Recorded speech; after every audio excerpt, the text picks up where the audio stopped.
গহনা চুরির অপরাধে দীপাকে ধরে নিয়ে যায় পুলিশ। জি বন্ধুরা, অনুরাগের ছোঁয়া ধারাবাহিকতার আগামী পর্বতে আপনারা ঠিক এমনটাই দেখতে পারবেন। চারু বাবা মা মারা যাওয়ার কারণে চারুর সব দায়িত্ব পড়ে যায় সূর্যের উপর। সূর্য গহনা ডিপার্টমেন্টের দায়িত্বটি দিয়ে দেয় তার ভাই জয়ের উপর।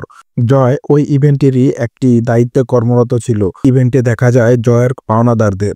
জয় যেসব লোকদের কাছ থেকে টাকা নিয়েছিল তাদেরকে তার খোঁজ করতে দেখা যায় সেই অনুষ্ঠানে। জয় তার দায়িত্ব ঠিকঠাকভাবেই পালন করছিল। সে সবকিছু দেখাশোনা করছিল যে গহনাগুলো সব ঠিক আছে কিনা, গহনার কোনো সমস্যা হলো কিনা এবং গহনা কিভাবে রাখলে ভালো হয়, সবকিছু ঠিক রাখছিল। তখনই তার দেখা হয়ে যায় সেই গুন্ডাদের সাথে। গুন্ডারা তাকে অনেক মারধর করতে থাকে, তাকে হুমকি দেয়, তুই এখনই ওখান থেকে একটি গহনা চুরি করে এনে আমাদের দে, নয়তো আমরা তোর ছেলেকে গায়েব করে ফেলবো। জয় তাদেরকে বলতে থাকে, দেখো আমি আমার জীবন যতদিন আছে আমি তা করতে পারবো না। জয় দীপের স্কুলে ফোন দেয় এবং জানতে পারে জয় সেখানে নেই, জয়কে উঠিয়ে নিয়ে গিয়েছে। তখন সে আবার গহনার স্টেশনে চলে যায় এবং সে ভাবতে থাকে, আমি একটা গহনা চুরি করে হলো আমার ছেলেকে যেভাবে হোক বাঁচাতে হবে। তখন সে গার্ডের চোখ ফাঁকি দিয়ে আস্তে আস্তে করে বের করতে থাকে গহনা। তার কাছে থাকা চাবি দিয়ে সে লকারটি আস্তে আস্তে খুলে এবং লকারের ভিতর থেকে একটি গহনার বাক্স বের করে নিয়ে আসে। গহনার বাক্সে একটি খুবই সুন্দর নেকলেস ছিল।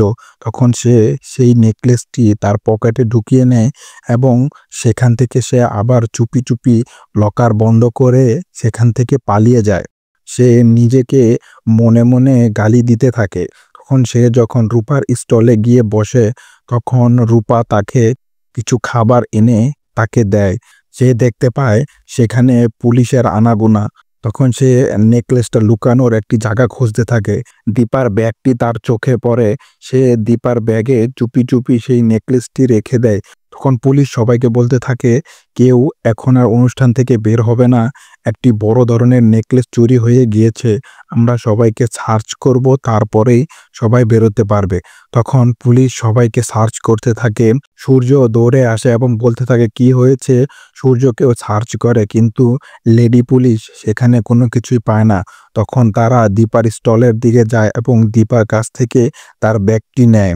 দীপাও অবাক হয়ে যায় যে কিভাবে চুরি হলো সেটা। তখন লেডি পুলিশ দীপার ব্যাগ থেকে বের করে নেকলেসটি, যা দেখে দীপা অবাক হয়ে যায় এবং বলতে থাকে, না এটা আমি চুরি করিনি। দীপাকে ঘেরাও করে ফেলে সমস্ত সাংবাদিকরা এবং জিজ্ঞাসা করতে থাকে, আপনি এটা কেন করেছেন? কিন্তু দীপা বলতে থাকে, আমি এটা চুরি করিনি। তার সাথে সূর্যও বলতে থাকে, আমি জানি তুমি এটা চুরি করতে পারো না। জয় বলতে থাকে, আমাকে মাফ করে দিও দিদিয়া। তখন দীপাকে পুলিশরা টেনে নিয়ে যায়। সে অনেক আকুতি মিনতি করতে থাকে যে আমি চুরি করিনি, আমাকে মাফ করে দাও, ডাক্তারবাবু আমাকে বাঁচান। ডাক্তারবাবুও তার পিছন পিছন দৌড়াতে থাকে যে আমি জানি আমার দীপা কোনোদিন চুরি করতে পারে না। তখন পুলিশ সূর্যকে বলে, আপনার যা কিছু বলার রয়েছে আপনি পুলিশ স্টেশনে বলবেন। তার এই কাণ্ড দেখে সবাই অবাক হয়ে যায়। জীবনদুরা, আপনারা যদি অনুরাগের ছোঁয়া সিরিয়ালের সকল আপডেট পেতে চান তাহলে আমাদের চ্যানেলটিকে সাবস্ক্রাইব করে সাথে থাকুন। ধন্যবাদ।